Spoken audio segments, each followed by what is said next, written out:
জীৱকুলৰ বাবে অতিকৈ ভয়াৱহ হৈ উঠিছে যোৰহাটৰ মাছমজিয়াত থকা ভোগদৈ নদীখন। হয়, মই পুনৰবাৰ কৈছোঁ, যোৰহাটৰ মাছমজিয়াত থকা ভোগদৈ নদীখন জীৱকুলৰ বাবে অতিকৈ ভয়াৱহ হৈ উঠিছে। কাৰণ কিয়নো বৰ্তমান সময়ত ইয়াত জীৱকুল থকাৰ পৰিৱেশ নোহোৱা হৈ পৰিছে। নোহোৱা হৈ পৰাৰ এটা বিশেষ কাৰণ হৈ পৰিছে অসাধু লোক। যোৰহাটৰ বিশেষ অসাধু লোকৰ বাবে জীৱকুলৰ বাবে ভোগদৈ নদীখন এক ভয়াৱহ ৰূপলৈ পৰিণত হৈছে। কাৰণ ইয়াত জীৱকুল থাকিব পৰা হোৱা নাই বৰ্তমান সময়ত অসম চৰকাৰৰ মীন বিভাগে অধিসূচনা জাৰি কৰিছে যে বৰ্তমান সময়ত খাল ডোং নদীৰ পৰা আদি মাছ ধৰাৰ পৰা বা মাছ বৰশী বোৱাৰ বা মাছ যিকোনো প্ৰকাৰে মাছ ধৰাৰ পৰা নিষেধাজ্ঞা বৰ্তমান সময়ত জাৰি কৰি থকা হৈছে। ঠিক সেই সময়তে যোৰহাটৰ মাছমজিয়াত থকা ভোগদৈ দলঙলৈ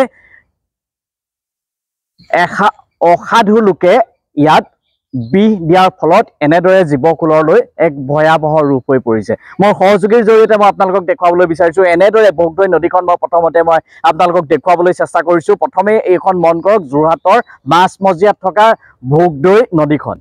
আৰু সেই ভোগদৈ নদীখনত বৰ্তমান কণ্টিনিউ ধাৰাসাৰিকভাৱে আহি আছে মাছ। আৰু সেই মাছ প্ৰায় মৃত মাছ। ডাঙৰ কথা নহয়, নদীখনত মাছ আহিছে সেইটো ডাঙৰ কথা নহয়, নদীখনত মৃত মাছ আহিছে ঘূৰি ফুৰিছে সেইটো আচলতে ডাঙৰ কথা হৈ পৰিছে।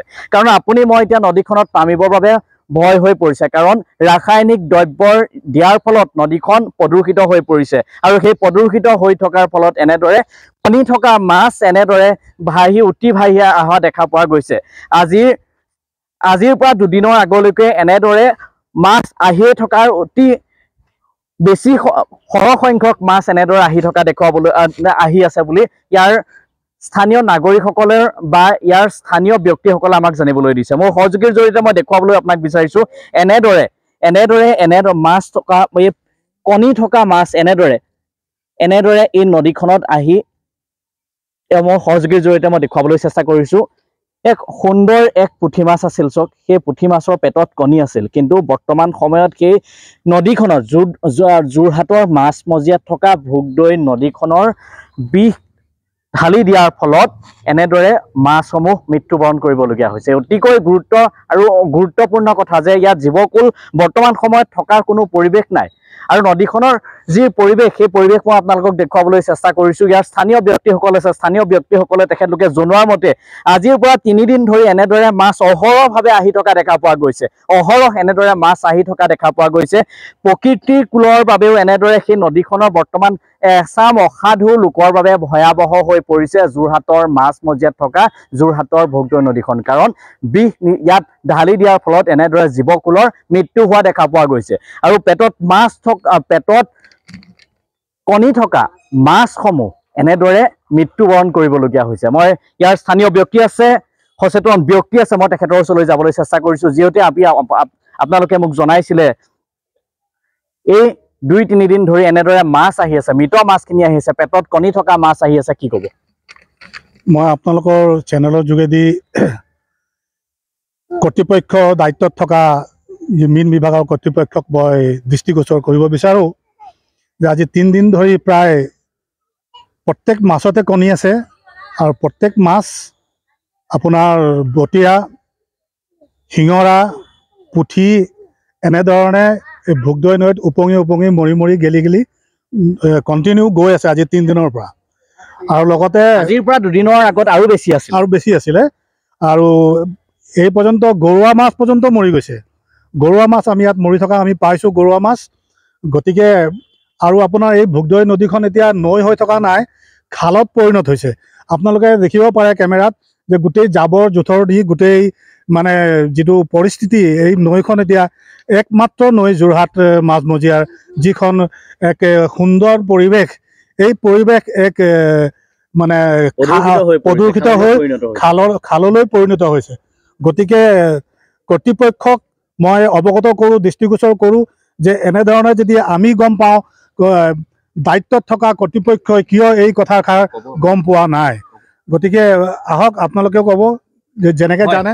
ধন্যবাদ থাকিল। মই আছোঁ বৰ্তমান যোৰহাটৰ ভোগদৈ মাছমজিয়াত মই বৰ্তমান আছোঁ। মই ইয়াৰ চৌপাশটো মই দেখুৱাবলৈ বিচাৰিছোঁ। ইয়াত মাছ আহি আছে, এনেদৰে উপঙি আহি আছে। চক মাছ আছা।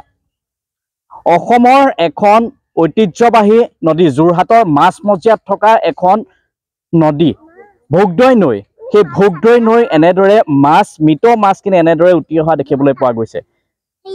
আজিৰ পৰা দুদিনৰ আগত আৰু মাছ এনেদৰে উটি আহিছিল আৰু প্ৰতিটো স্থানীয় ব্যক্তিসকলে, সচেতন ব্যক্তিসকলে জনোৱা মতে পেটত কণী থকা মাছসমূহ আৰু প্ৰায় বিভিন্ন ধৰণৰ যিসমূহ মাছ আছিল, প্ৰতিটো মাছে প্ৰায় সংখ্যক পেটত কণী থকা মাছ ইয়াত থকা দেখা পোৱা গৈছিল। আৰু মাছৰ বংশ বৃদ্ধিৰ বাবে প্ৰশাসনে জাৰি কৰিছিল অধিসূচনা। সেই অধিসূচনাক বুঢ়া আঙুলি দেখুৱাইছে প্ৰশাসনক, আৰু যোৰহাট প্ৰশাসনক তথা মীন বিভাগক মই আহ্বান জনাইছোঁ। মোৰ সহযোগীৰ জৰিয়তে মই আপোনালোকক পুনৰ দেখুৱাবলৈ চেষ্টা কৰিছোঁ। এনেদৰে মাছ উটি অহা দেখা পোৱা গৈছে। এটা মাছ তাত ৰখি আছে। আজি 3 দিন পৰ্যন্ত এনেদৰে মাছসমূহ উটি অহা দেখা পোৱা গৈছে। আৰু মীন বিভাগে অধিসূচনা জাৰি কৰিয়ে পেপাৰত বা টিভিত অধিসূচনা জাৰি কৰিয়ে যে তেখেতলোক বহি থাকিব সেইটো কথা নহয়। তেখেত যে ওচৰ পাজৰ যিসমূহ নদ নদী আছে সেইসমূহ পৰ্যবেক্ষণ কৰক। তেখেত যে এনেদৰে যিসমূহ নদী আছে সেই নদীসমূহত যে যোনসকল লোকে এনেদৰে বিষ ঢালিছে, বিষ ঢালি দিয়াৰ পাছত মাছ এনেদৰে মৃত্যুবৰণ কৰিবলগীয়া হৈছে, স্থানীয় প্ৰশাসনে এই কথাটো অতিকে গুৰুত্ব প্ৰদান দিবলৈ মই আহ্বান জনাইছোঁ। আৰু স্থানীয় ব্যক্তিসকলেও এই কথাটোকে আহ্বান জনাইছে যে আপোনালোকে যি অধিসূচনা জাৰি কৰিছিল, অধিসূচনা জাৰি কৰাৰ পাছত আপোনালোক ৰখি নাথাকিব। এনেদৰে যিসমূহ বিষ ঢালিছে, মাছ যি নিধন কৰিছে, তেখেতসকলৰ ওপৰত গুৰুত্ব ধৰণৰ ব্যৱস্থা গ্ৰহণ কৰিবলৈ আহ্বান জনাইছে। আপোনালোকে চাই আছে ৰিপৰ্টাৰ লাইভ অসম, যোৰহাটৰ পৰা মই অনুপম বৰা। ধন্যবাদ। Reporter live Assam.